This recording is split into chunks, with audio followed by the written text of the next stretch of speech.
This is an American soldier जो कि America में नहीं अफगानिस्तान में डिप्लॉयड है। This is also an American soldier जो कि अमेरिका के बजाय इराक में डिप्लॉयड है। एंड ये भी एक अमेरिकन सोल्जर है जो कि अगेन अमेरिका के बजाय वियतनाम में डिप्लॉयड है। एंड मैं आपको ऐसे और बहुत सारे फोटोज दिखा सकता हूँ जिसमें कोई अमेरिकन सोल्जर फॉरेन लैंड पर फुली आर्म्ड डिप्लॉयड हो। बट द पॉइंट इज ये अमेरिकन सोल्जर्स इन देशों में जो कि अमेरिका से लिटरली हजारों किलोमीटर दूर है वहाँ कर क्या रहे हैं? Actually they are fighting wars. On my orders, the United States military has begun strikes against Al-Qaeda terrorist training camps and military installations of the Taliban regime in Afghanistan.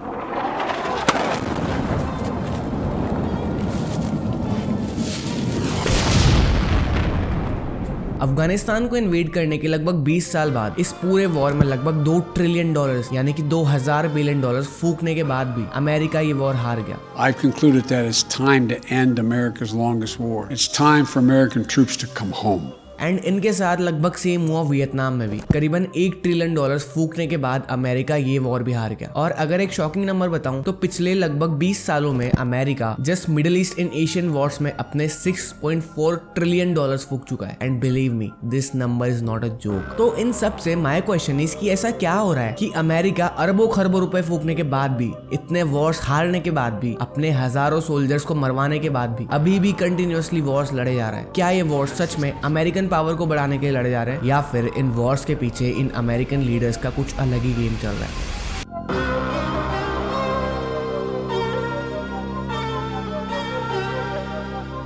अब I want to give you disclaimer कि इस video से I am not claiming कि US ने अभी तक जितने भी वॉर्स लड़े हैं उन सबके पीछे ये इकलौता रीजन था जो कि मैं इस वीडियो में बताने वाला हूँ। Of course not. इसलिए इस वीडियो को थोड़ा दिमाग खोल के देखना। अब सबसे पहले I want to give you some facts जिनसे आपको एक कॉन्टेक्स्ट मिलेगा कि मैं किस लेवल की बात करने वाला हूँ। तो देखो, द यूएस मिलिट्री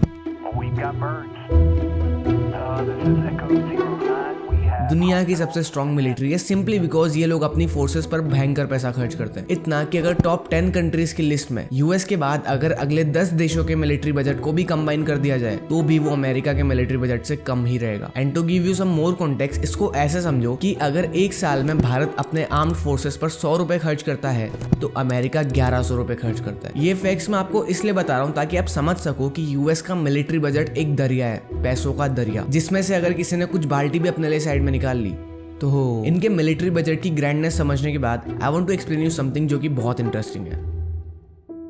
देखो, this is an famous F-16 fighter jet, this is H-64 Apache helicopter and ये एक B-21 रेडर बॉम्बर है। इन तीनों को ही यूएस एयरफोर्स यूज करती है। पर ये एयरक्राफ्ट यूएस एयरफोर्स के पास आते कहाँ से? क्या यूएस गवर्नमेंट खुद ये एयरक्राफ्ट प्रोड्यूस करती है या फिर क्या कोई सरकारी कंपनीज है जो कि ये एयरक्राफ्ट प्रोड्यूस करती है? The answer is no. US की डिफेंस इंडस्ट्री का सीन थोड़ा अलग है। Being a capitalist economy, the defence industry is ruled by private players.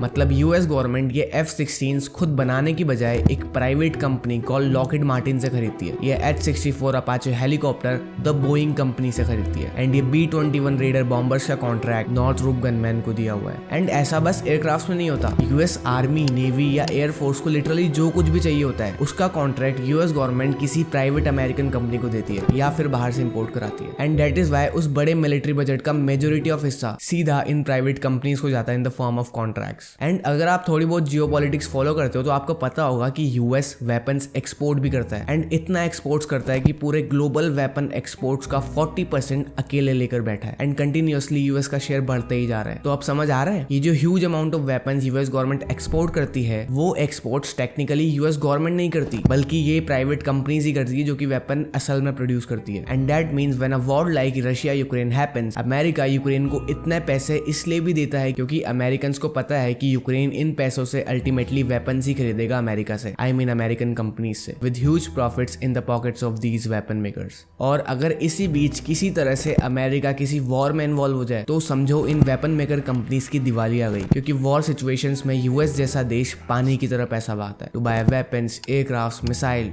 And बहुत कुछ। एंड जैसा कि मैंने बताया ये पैसा अल्टीमेटली इन कंपनीज की जेब में ही आता है, गिविंग देम ह्यूज प्रॉफिट्स। और ये सब मैं हवा में नहीं बोल रहा हूँ। देखो, वॉटसन यूनिवर्सिटी की ये स्टडी बताती है कि जब जब अमेरिका पर ये 9/11 का अटैक हुआ था ना, तब अमेरिका एकदम से बौखला गया था। एंड उसी के रेस्पॉन्स में हमें देखने को मिला Afghanistan war and US military budget में सिग्निफिकेंट ग्रोथ, जिसका अल्टीमेट फायदा इन वेपन मेकर कंपनीज को ही होने वाला था। अफगानिस्तान वॉर स्टार्ट होने के जस्ट अगले साल ही यूएस मिलिट्री बजट को सिग्निफिकेंटली 10% बढ़ाया, बिकॉज मैंने कहा था ना, वॉर में पैसा पानी की तरह बहाया जाता है। और इसी चीज को प्रूव करने के लिए मैं तुम्हें एक चीज दिखाता हूँ। देखो, अफगानिस्तान वॉर स्टार्ट होने के बाद से, जो कि 2001 में हुआ था, उसके बाद से लेकर अभी तक यूएस गवर्नमेंट ने $14 ट्रिलियन खर्च किए, जो कि ठीक है, बहुत बड़ा नंबर है। पर यहाँ देखने लायक चीज ये है कि इन $14 ट्रिलियन का लगभग 30 से 50% हिस्सा सीधा इन डिफेंस कॉन्ट्रैक्टर्स को, यानी कि इन प्राइवेट कंपनीज को गया है। Dam, can you imagine?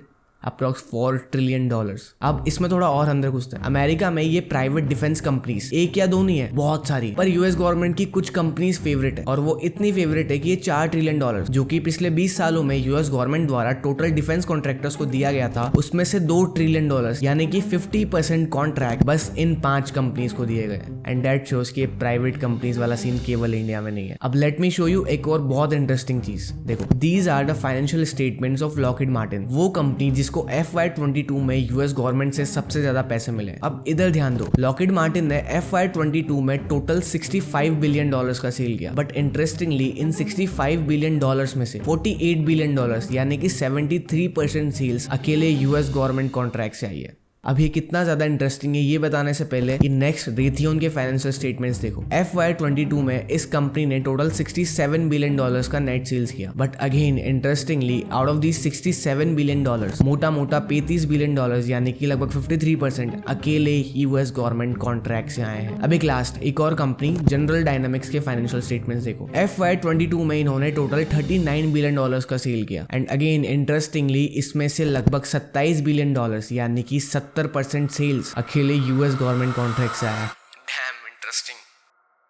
I think now आपको इस चीज का प्रूफ मिल गया होगा कि ये प्राइवेट डिफेंस कंपनीज अपने बिजनेस के लिए यूएस गवर्नमेंट पे कितना हैवीली डिपेंडेंट है, because 70% of total sales from a single source looks scary. And ultimately इन सब का ये कंक्लूजन है कि ये कंपनीज पैसा तो भयंकर कमा रही है, पर तब तक ही कमाएगी जब तक यूएस दुनिया भर के कन्फ्लिक्ट्स में मिलिटरीली इन्वॉल्व होता रहेगा और अपने weapons and military power exhaust करता रहेगा। एंड जिस दिन अमेरिका ने वॉर्स लड़ना बंद कर दिया, इन कन्फ्लिक्ट्स में इन्वॉल्व होना बंद कर दिया, उस दिन ये $multi-billion कंपनीज कुछ $1 मिलियन की रह जाएगी। एंड दैट इज वाई ये वेपन कंपनीज जिनके पास बहुत पैसा है, ये मेक श्योर करती है कि यूएस गवर्नमेंट की वेपन्स डिमांड कभी खत्म ना हो। एंड इंटरेस्टिंगली ये करने के कुछ गलत तरीके भी है। ये कुछ लूप होल्स है जिनको यूज करके ये वेपन मेकर्स बहुत कुछ कर सकते हैं, जैसे यूएस के एनुअल मिलिट्री बजट को बढ़वाना, बड़े बड़े कॉन्ट्रैक्ट्स अपनी तरफ करवाना, या इवन यूएस को अनरिक्वायर्ड वॉर्स लड़वाना। The first thing they use is lobbying, मतलब यूएस लॉ मेकर्स को कुछ इस तरह से इन्फ्लुएंस करना कि वो इन वेपन मेकर्स के फायदे के डिसीजंस ले। That is in our case larger military budgets, more wars, etc. In fact पिछले 2 दशक में इन कंपनीज ने $2.5 बिलियन फूके हैं फॉर लॉबिंग। अब इस वीडियो में हम इतने बड़े बड़े फिगर्स डिस्कस कर चुके हैं ना कि आपको ये $2.5 बिलियन मजाक लग रहा होगा, but believe me it's huge. Second way is funding of think tanks by these weapon makers. Think tanks are like research institute जो कि इन सब चीजों के बारे में डीप रिसर्च करते हैं एंड देन अपनी एडवाइस देते हैं कि गवर्नमेंट को ऐसा करना चाहिए या वैसा करना चाहिए। And yes, these law makers listen to these think tank. तो अगर ये थिंक टैंक्स वो भाषा बोले जो भाषा ये वेपन मेकर्स बुलवाना चाहते हैं, जैसे कि फॉर एग्जांपल कोई रेप्यूटेड थिंक टैंक ये बोले कि यूएस को अगले साल अपने मिलिट्री बजट को 15% से बढ़ाने की जरूरत है और उसके रीजंस ये हैं, तो शायद यूएस पार्लियामेंट के डिसीजंस इन्फ्लुएंस हो सकते हैं। And now the third but the most dangerous way is कि इन वेपन मेकर कंपनीज के टॉप एग्जीक्यूटिव्स यानी कि top elite people US government की उन ऑफिशियल पोजीशंस पर जाकर बैठ जाएं जिनके हाथ में पूरी मिलिट्री की पावर होती है, जैसे सेक्रेटरी ऑफ डिफेंस। ये वैसा ही है जैसे इंडिया में अंबानी और अडानी कैबिनेट मिनिस्टर्स बन जाए under Modi ji. And to your shock, US में ये कॉमन है। इनफैक्ट यूएस में पिछले 5 सेक्रेटरीज ऑफ डिफेंस में से 4 सेक्रेटरीज इन टॉप 5 कंपनीज में से थे। एंड आई डोंट थिंक कि मुझे आपको बताने की जरूरत है कि ऐसे सेक्रेटरीज अपनी फॉर्मर कंपनीज के फायदे के लिए